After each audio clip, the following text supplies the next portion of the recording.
জল দিয়ে কিরে বান্দর কিনা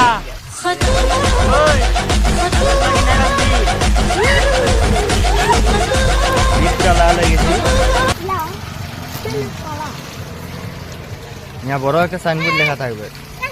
জল খাবি বোতল নাই লাগবে এ বান্দর কিনা দে রে ভাগ ভাগ সাহেব আসছে ভাগ ভাগ রে সাহেব আসছে ভাগ ভাগ ওই নিচে দেখ হাত দে জাম দেখ রে জাম